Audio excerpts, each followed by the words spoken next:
नाज़रीन ही सिंध मां धारनि जी आबादकारी जे हवाले सां अफ़गानी जेके आहिनि उन्हनि जी निकाली जे हवाले सां हिते SUP जी तरफ़ां जेको आहे नवाबशाह प्रेस क्लब ॿाहिरियां एतिजाजी अलामती बुख हड़ताल जेका आहे उहा क़ाइमु कई वई आहे ऐं हिते SUP जा जेके अॻवान जेके उहे मौजूदु आहिनि एतिजाजी कैंप ते अचो त साणसि ॻाल्हि ॿोल कयूं त उनजो छा चवणु आहे। असां ही 3 जुलाई खां वठी एहतजाज शुरू कयो आहे छो त 3 जून ते अफ़गान पनाहगीरनि जो अक़वाम मुतहिदा जे कयल मुआहदे तहत टाइम पूरो पए थियो ऐं उन खां पोइ थियणु त ईअं खपंदो त सिंध हुकूमत खे वफ़ाक़ी हुकूमत खे अक़वाम मुतहिदा खे पंहिंजे कयल मुआहदे मुताबिक़ समूरा अफ़गान पनाहगीर अफ़गानिस्तान में आबाद करणु खपनि हा पर हुननि पंहिंजे फ़र्ज़नि में कोताही कई आहे मुख़्तलिफ़ सबबनि जे करे त असां चाहियूं था त उनखे वधीक एक्सटेंशन न ॾिनी वञे। सिंध तमामु अहम क़ौमी मसइलो आहे जंहिंमें मुसलसिल जेकी धारियुनि जी आबादकारी थिए थी जंहिंजे करे सिंध जी मईशत तबाह थिए थी, सिंध जो अमन तबाह थिए थो,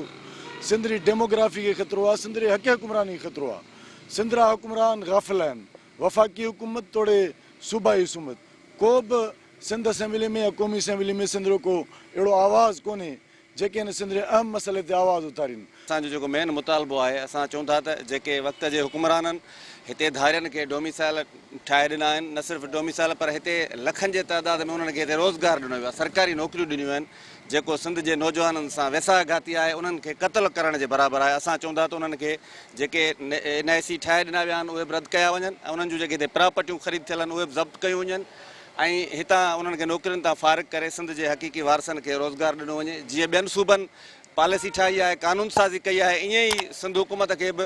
उन्हनि जूं खे अख़्तियार न ॾिनो वञे त हिते का प्रॉपर्टी वठनि, हिते वोट दाख़िल करण जो बि उन्हनि खां हक़ु खसियो वञे त जीअं हिते हक़ में त सिंधियुनि वटि ई रहे, जे न त अॻिते हली हिननि खे शायदि सिर्फ़ु तक में 5000 10,000 वोट जो वाधारो नज़र थो अचे पर अॻिते हली सिंध जी बका जो मामिलो थींदो। ही क़ौम खे हिन मीडिया खे साखी बनाईंदे असां भरपूर मुतालबो था कयूं त हिन खे फ़ौरन मुल्क निकाली ॾिनी वञे ताकी सिंध जा वसीला महफ़ूज़ थी सघनि।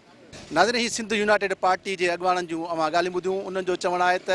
अफ़गानी जेके आहिनि या ॿिया जेके धारिया जेके आहिनि उहे जेके हिते सिंध में तरसियल आहिनि जिन जो 3 जून 2020 ते मुदो पूरो थी चुको आहे पर सिंध हुकूमत जेका आहे उहा का बि उन ते तवजा न ॾे रही आहे त जंहिं करे अफ़गानी या ॿाहिरियां धारिया जेके हिते रहण सां गॾु सिंध जे माण्हुनि खे जेको तमामु घणो हिकिड़ो जेको धकु रसियो आहे रोज़गार जे हवाले सां तमामु घणो हिकिड़ो नुक़सानु थियो आहे। हिननि जो इहो मुतालबो आहे त जेसीं ताईं सिंध मां अफ़गानियुनि ऐं ॿिनि धारियुनि खे निकाली न